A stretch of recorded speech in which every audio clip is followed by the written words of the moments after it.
बिस्मिल्लाहिर्रहमानिर्रहीम। स्टूडेंट्स, आज के इस लेक्चर में हम यूनिट नंबर 2 के लॉन्ग क्वेश्चंस को सॉल्व करेंगे। बहुत ही अहम ये लॉन्ग क्वेश्चन हैं जो कि अक्सर बोर्ड में आते भी हैं। एक्सरसाइज बेटा 2.4 का ये क्वेश्चन नंबर 1 है। Use laws of exponents to simplify the followings. ये नीचे जो आपको पार्ट्स दिए हैं इनको हमने कुव्वतनुमा के कवानीन की मदद से मुदर्जा झैल को मुख्तसर करना है। क्वेश्चन नंबर 1 के ये दो पार्ट हैं बेटा, पार्ट नंबर 1 और 2 स्मार्ट सिलेबस में, और क्वेश्चन नंबर 3 का पार्ट नंबर 2 ये आज की इस लेक्चर में हम इनको सॉल्व करेंगे। तो आइए देखें क्वेश्चन नंबर 1 का पार्ट नंबर 1। ये हमें गिवन एक्सप्रेशन है 243 होल रेज टू पावर -2/3। ये दो ब्रैकेट्स के दरमियान में कुछ भी नहीं है, इसका मतलब है ये दोनों ज़रब होंगी, मल्टीप्लाई। 32 की पावर -1/5 डिनोमिनेटर में डिवाइडेड बाय है square root of 196 whole raise to power -1। तो देखिए कि ये 196 की पावर नेगेटिव है। अगर आप इसको बटे के ऊपर ले आएँ तो ये पॉजिटिव हो जाएगी। तो 196 की पावर 1 पॉजिटिव हम नहीं लिखेंगे। तो बेटा ये ऊपर ले जाएं, और ऊपर वाली दोनों टर्म्स की पावर नेगेटिव है वो आप बटे में ले जाएं तो दोनों ही पॉजिटिव हो जाएंगी। तो पहला स्टेप आपने क्या काम किया कि ये ऊपर वाली टर्म्स को नीचे ले गए और नीचे वाले टर्म को ऊपर ले गए, और इनकी पावर्स को हमने माइनस से पॉजिटिव में चेंज किया। सो यहाँ पे हमने इनफैक्ट जो फार्मूला लॉ यूज़ किया है वो ये है बेटा, a raise to power -n over b raise to power -m। a की पावर ऊपर नेगेटिव है, b की पावर नीचे नेगेटिव है, तो b की पावर को ऊपर ले जाएंगे तो पॉजिटिव, और a की पावर को ऊपर से नीचे ले जाएंगे तो ये पॉजिटिव। तो ये लॉ हमने पहले स्टेप में यूज़ किया। नीचे वाली a की टर्म थी वो ऊपर ले गए, वो पॉजिटिव पावर -1 से +1, और 1 पावर हम नहीं लिखते। ऊपर वाली दोनों टर्म्स की पावर नीचे जाकर पॉजिटिव हो जाएगी, तो ये 2/3 भी पॉजिटिव और 1/5 भी पॉजिटिव। अब नेक्स्ट क्या है कि 196 आप जानते हैं 14 का स्क्वायर बनता है, यानी कि 14 का मुरब्बा 196 होता है। तो लिहाजा मैंने इसको 14 स्क्वायर लिखा। वैसे आप इसको 2 पर डिवाइड कर सकते हैं, लेकिन ईज़िली सॉल्व करने के लिए आप इसको 14 का स्क्वायर लिख लें तो ये ज़्यादा बेटर होगा, आसान होगा। 243 इसको आप बेटा 3 पे तकसीम करें, इसकी फैक्टराइजेशन तजज़ी करें तो ये बनेगा 3 की पावर 5। ऊपर लिखी है पावर 2/3, वैसे ही 32 बनता है 2 की पावर 5, और होल की पावर है 1/5। यानी इन दोनों नंबर्स की फैक्टराइजेशन तजज़ी कर लें। इसके बाद नेक्स्ट स्टेप में देखें बेटा, तो आप जानते हैं स्क्वायर और स्क्वायर रूट एक दूसरे के इन्वर्स ऑपरेशन हैं, ये दोनों एक दूसरे से कैंसिल हो जाएंगे, 14 रह जाएगा। डिनोमिनेटर में आप देखें तो ये 5 पावर मल्टीप्लाई हो जाएगी 2/3 के साथ, क्योंकि ये पावर की पावर है। जैसे आप जानते हैं लॉ क्या है यहाँ पे, a की पावर m होल की पावर n बराबर है a की पावर m ज़रब n। पावर की पावर दोनों ज़रब होती हैं, इसलिए 5 को 2 से ज़रब दी 10, और बटे में 3 वैसे ही। इसी तरह यहाँ पे पावर की पावर ज़रब होगी, 5 5 से कट जाएगा, 2 की पावर 1 2 रह जाएगा। तो बेटा ऊपर 14 है, नीचे 2 है। आप जानते हैं ये दोनों नंबर 2 पर तकसीम होते हैं। 2 को 2 पे करेंगे 1 आएगा, और 14 को 2 पे डिवाइड करेंगे तो 7 आ जाएगा। तो ये कैंसिल करके रेड बॉल पॉइंट से 7 जो लिखा है, ये इनफैक्ट इन दोनों को 2 पे तकसीम करके 7 आपको मिलेगा। डिनोमिनेटर में 3 की पावर 10/3 रह जाएगा। अब आप जानते हैं 10/3 ये बटे में है, आप इसको क्या लिख सकते हैं, 3 ज़रब 1/3, क्योंकि 3 ज़रब 3 9 और 1 10/3 आपको वही नंबर मिल जाएगा। तो 10 को 3 पे तकसीम करके आपको ये मिल जाएगा 3 ज़रब 1/3। इसके बाद ये हम 3 की पावर 3 और 3 की पावर 1/3 इसको ऐड करके लिख सकते हैं, यानी कि जब 3 में 1/3 जमा किया जाएगा तो हमें उतना ही नंबर 10/3 मिलेगा। तो यहाँ पे अब मैं दो बेसिस को अलहदा करने लगा हूँ। यहाँ पे ज़रा गौर से देखिए कि 3 की पावर 3 अलहदा की है, 3 की पावर 1/3 अलहदा की है। और आप जानते हैं ये लॉ है कि ए की पावर m प्लस n किसके बराबर होता है, ए की पावर m ज़रब ए की पावर n। आपने राइट हैंड साइड से लेफ़्ट हैंड साइड में लिखना इसको सीखा हुआ है कि दो बेसिस अगर सेम है, मल्टीप्लाई हो रही हैं, तो उनकी पावर्स को आप जमा ऐड करते हैं। लेकिन अगर बेटा एक बेस के साथ दो पावर्स ऐड हो रही हों, जैसे इस केस में है, तो आप उस बेस को अलहदा करके पावर्स को सेपरेटली दोनों के साथ लिख सकते हैं। यही काम यहाँ पे हम कर रहे हैं कि 3 की पावर 3 और 3 की पावर 1/3। 3 की पावर 3 आप जानते हैं 3 ज़रब 3 ज़रब 3 27, और 3 की पावर 1/3 को एक्सपोनेंशियल कुव्वत नुमाई शक्ल से रेडिकल फॉर्म जज़री शक्ल में लिखेंगे तो ये 3 इंडेक्स बन जाएगा और ये 3 रेडिकेंड बन जाएगा। तो ऊपर नंबर 7 ही है वो वैसे लिखा हुआ है। इस तरह बेटा हमने इस दी गई ये जो एक्सप्रेशन थी इसको सिंप्लीफाई किया by using laws of exponents. तो यहाँ पे जो जो आपने कुव्वत नुमा के कवानीन यूज़ किए हैं उनको बेटा यहाँ पे हाईलाइट भी करना है, बताना है कि हमने इस लॉ के मुताबिक ये स्टेप परफॉर्म किया है। तो ये था क्वेश्चन नंबर 1 का पार्ट नंबर 1। क्वेश्चन नंबर 1 का पार्ट नंबर 4, ये आपको है given expression 81 raise to power n dot का मतलब है मल्टीप्लिकेशन 3 की पावर 5 माइनस 3 की power 4n minus 1 into 243 divided by 9 की पावर 2n 3 क्यूब।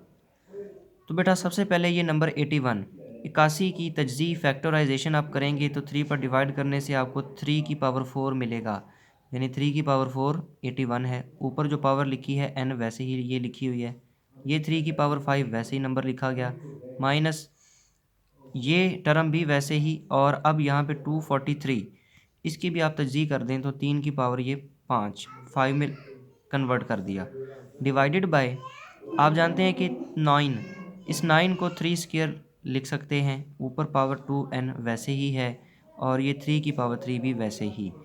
अब बेटा पावर की पावर आप जानते हैं मल्टीप्लाई करते हैं, 4 को n से ज़रब देंगे 4n, ये टर्म वैसे ही, और 3 की पावर 4n माइनस 1, और ये ज़रब हो रही हैं दोनों टर्म्स, बेसिस दोनों में देखें सेम है, यहाँ पे भी 3 यहाँ पे भी 3, इस डॉट का मतलब है ज़रब मल्टीप्लिकेशन। तो बेस एक दफ़ा आप लिखते हैं तो पावर्स को ऐड करते हैं, जमा करते हैं, तो 4n माइनस 1 ये टर्म की पावर प्लस दूसरी टर्म की पावर 5। यहाँ पे हम ये ला कानून इस्तेमाल करेंगे, ए की पावर m ज़रब ए की पावर n बराबर ए की पावर m प्लस n, यानी पावर्स ऐड हो जाएंगी। डिनोमिनेटर में ये पावर की पावर दोनों ज़रब करें, 2 ज़रब 2n 4n, 3 की पावर 3 वैसे ही लिखा हुआ है। इसके बाद बेटा आप देखें कि ऊपर वाली ये जो पहली टर्म में दोनों रकमें ज़रब हो रही हैं, यहाँ पे भी हम यही ला यूज़ करेंगे, तो 3 एक दफ़ा लिखेंगे और पावर्स को ऐड कर लें, 4n प्लस 5 माइनस 3 की पावर 4n, ये आ गया, 5 माइनस 1 करेंगे बेटा आपको मिल जाएगा 4। डिनोमिनेटर में भी आप देख सकते हैं ये दोनों नंबर्स मल्टीप्लाई हो रहे हैं, 3 एक दफ़ा लिखेंगे, पावर्स को ऐड कर लें 4n प्लस 3। अब आप क्या करते हैं, देखें ऊपर आपके पास 2 टर्म्स हैं, माइनस की अलामत है, दोनों के दरमियान में एक ये रकम है दूसरी ये रकम है, और डिनोमिनेटर में एक ही रकम है 3 की पावर 4n प्लस 3। अब हम क्या करेंगे, ऊपर वाली रकम अलग और नीचे वाली रकम अलग, यानी कि इसके नीचे ये अलग कर दें और दूसरी रकम के नीचे ये डिनोमिनेटर अलहदा कर दें। इसके बाद अब देखें कि बेसिस दोनों में सेम है, ये 2 टर्म्स डिवाइड हो रही हैं लेकिन इनकी पावर डिफरेंट है, लेकिन बेस एक ही है। तो यहाँ पे हम लॉ यूज़ करेंगे, a की पावर m ओवर a की power n is equal to a की पावर m माइनस n। ये नीचे वाली पावर n ऊपर जाके m में से माइनस हो जाएगी, तो 3 की पावर 4n प्लस 5 ये ऊपर वाली ऐसे ही लिखी गई, जबकि डिनोमिनेटर में 4n प्लस 3 जो था ये पावर ऊपर जाएगी तो दोनों टर्म्स नेगेटिव हो जाएंगी, तो 4n भी नेगेटिव और 3 भी नेगेटिव, ये दरमियान में माइनस की अलामत है। तो 3 की पावर ये जो थी 4n प्लस 3 ये भी ऊपर जाके इसमें से माइनस हो जाएगी, 4n प्लस 4 वैसे की वैसे लिखी गई है टर्म, और ये 4n प्लस 3 दोनों जाकर नेगेटिव। अब आप देखें बेटा ये 4n और ये 4n कैंसिल, क्या रह जाएगा 5 माइनस 3। इसी तरह यहाँ पे 4n और ये 4n कैंसिल, प्लस माइनस की वजह से क्या रह जाएगा 4 माइनस 3। तो अब आप देखें कि 5 में से 3 हम माइनस करें तो क्या रह जाएगा 2, और 4 में से 3 माइनस करेंगे तो क्या रह जाएगा 1। 3 की पावर 2 9, यानी 3 स्क्वायर 9 होता है। 3 की पावर 1 3 ही है। 9 में से 3 माइनस करें तो आंसर मिलेगा बेटा 6। इस तरह हमने इस दी गई एक्सप्रेशन को सिंप्लीफाई किया, मुख्तसर किया by using laws of exponents, कुव्वत नुमा के कवानीन, और उनको बेटा आपने साथ ये रेफरेंस बताने हैं कि ये हमने लॉज यूज़ किए हैं, और एट दी एंड आपने इसको सिंप्लीफाई किया। सो हमारा लास्ट क्वेश्चन जो है वो है बेटा क्वेश्चन नंबर 3 का पार्ट नंबर 2। ये बहुत अहम लॉन्ग क्वेश्चन जो आज की इस लेक्चर के हम कर रहे हैं यूनिट नंबर 2 के, इनको अच्छे से समझें, बार बार इनकी प्रैक्टिस करें। तो क्वेश्चन 3 का पार्ट नंबर 2 है बेटा 216 की पावर 2/3, 25 की पावर 1/2 ओवर 0.04 की पावर -1/2, और पूरी एक्सप्रेशन पर है स्क्वायर रूट। अब देखें 216 मैंने इसको लिखा है 6 की पावर 3, यानी आप 6 का क्यूब लें, 6 ज़रब 6 ज़रब 6 लिखेंगे तो आंसर 216 ही मिलेगा। 25 को मैंने लिखा है 5 का स्क्वायर। यहाँ पे ये डेसिमल अशारिये में है, हम इसको बटे में लिखना चाहें तो 4 लिखेंगे, और बटे में इस अशारिये की जगह पे आप 1 लगाएंगे। अशारिये के आगे हैं बेटा 2 डिजिट, एक 0 और एक 4। इन 2 डिजिट्स की जगह पे आप 2 ज़ीरोज़ लगा दें, तो ये अशारिये से आपने बटे में उसको चेंज किया। जो ऊपर पावर लिखी हैं तीनों टर्म्स की, वो मैंने वैसे ही अभी तक लिखी हुई हैं।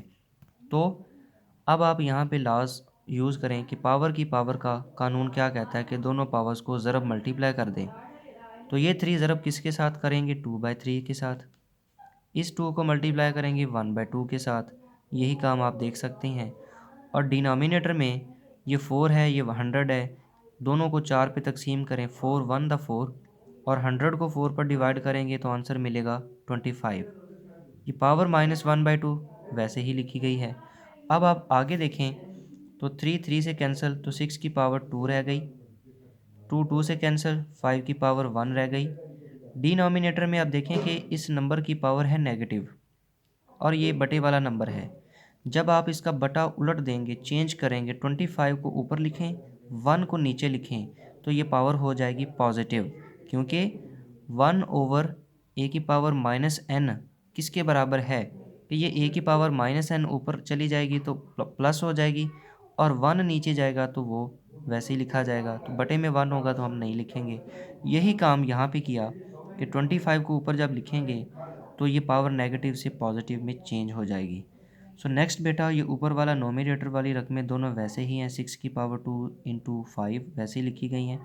अब डिनोमिनेटर में हम क्या करेंगे, 25 की तज्ज़ी करें तो 5 का स्क्वायर, और 5 का जो स्क्वायर है वो 2 पावर उस 1/2 से मल्टीप्लाई भी साथ ही कर देंगे। ये 2 इस 2 से कैंसिल, तो बटे में क्या रह जाएगा 5। अब ये मज़ीद ये 5 इस 5 से कैंसिल होगा तो जस्ट क्या रह जाएगा 6 स्क्वायर, और ऊपर तो जज़र चल रहा है हर टर्म हर स्टेप के ऊपर। स्क्वायर और स्क्वायर रूट आप जानते हैं कैंसिल, तो आपका आंसर क्या आएगा 6। इस तरह हमने इस दिए गए जुमला की एक्सप्रेशन की by using laws of exponent simplification, यानी कि उसको मुख्तसर करना सीखा। आज के इन 3 क्वेश्चंस को बेटा गौर से दोबारा इस वीडियो को देखें अच्छे से, ताकि आपको ये तीनों क्वेश्चंस की समझ आए, और यहाँ पर ये देखें कि हम किस स्टेप पे कौन सा कानून इस्तेमाल करते हैं। तो बेटा आपने इन रेफरेंसेस को, इन लॉज को, कुव्वत नुमा के इन कवानीन को ज़रूर याद करना है, इनको साथ हवाले के तौर पे लिखना भी है। बहुत अहम ये लॉन्ग क्वेश्चन है। तो रिव्यू एक्सरसाइज के भी कुछ क्वेश्चन हैं जो कि हम इंशाल्लाह वो भी करेंगे। तो आज के ये 3 सवाल आप इनकी अच्छे से ख़ुद से प्रैक्टिस करें ताकि आपको इसकी समझ आए। अल्लाह हाफ़िज़।